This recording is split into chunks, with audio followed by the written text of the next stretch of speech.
What's up you guys, it's Bart here, and almost 3 months ago to this day I started my YouTube channel to talk about personal finance, and that's where I first introduced my £900 first car. And to say the least, things have changed pretty quickly since then, and I've managed to make one of the worst financial decisions in my life. So let's track back and have a chat about it.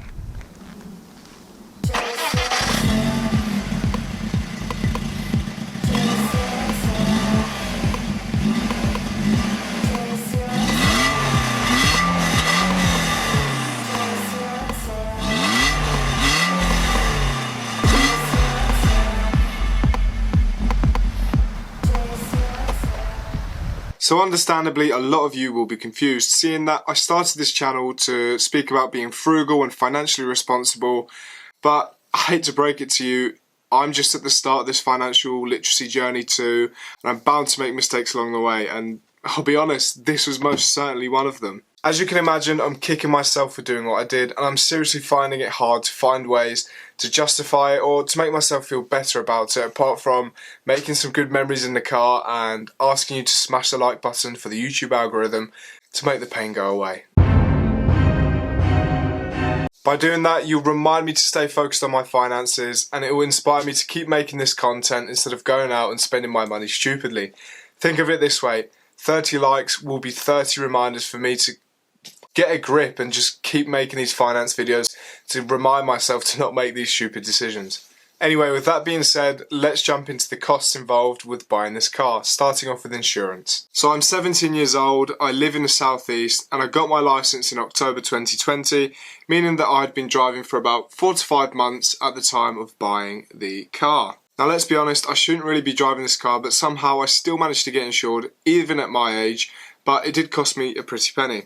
It's a BMW Z3 with a 2-litre engine, so it was never going to be cheap. So insurance was probably the largest cost involved with buying this car and running it and keeping it, and it ended up costing me £1,951.95 to insure the car for the year, with a black box. This compared to my first car is a £400 increase, and I ended up having to pay it all in one because it's a high-risk vehicle for somebody my age. Now this works out to be around £160 a month. I'll put the exact figure in the editing up here. As far as I'm aware, I'm just going to look at my computer because it's right here. It's £162.66 per month to insure this vehicle. However, as I've just said, I did have to pay it all in once, so I don't have that monthly ongoing cost, but it was quite a splurge when I had to do it. Secondly, I'd like to speak about my fuel costs because it's turning out to be a lot more than I imagined. I used to put £20 a week into my Honda Jazz and get around with no problem. Sometimes that £20 would even last me 2 weeks, depending on how much I was driving. Nowadays it's a lot different, and I'm having to fuel up with £40 to £60 a week, depending again on how much I'm driving, but it's usually towards the latter of that. So it's usually around £60 per week, which really isn't ideal. That works out to be anywhere in between £160 and £240 a month, which is another regular cost that I'm having to keep up with when it comes to actually keeping this car.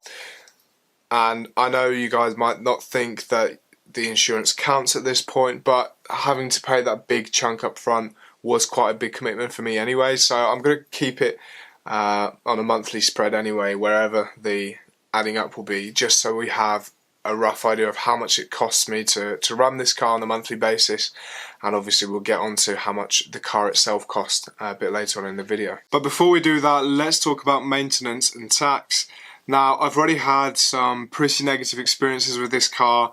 One of the highlights, I guess, being towed back all the way home from London, so a 2-hour journey on a recovery truck because my water tank exploded. Now, fortunately, one of my family members is a mechanic, so I haven't actually spent a penny on repairing this vehicle yet, but I have had all sorts of issues, and at the moment my steering wheel is a bit loose and one of the window switches has fallen through into the centre console, so it's not great, as things do tend to go wrong way too often when I look at how long I've actually had the car. But All in all, I haven't had to spend a penny yet on maintenance. However, I do think I will have to do that in the future at some point. Tax wise, I'm paying a regular monthly payment of £23.62, which is around £10 more than my first car. So the final cost related thing I'd like to mention in this video is the price of the car itself, which is probably what most of you have been waiting for. See, this is quite a difficult one because I ended up buying this car off of a family friend, and therefore I ended up paying a lot less than its current market value,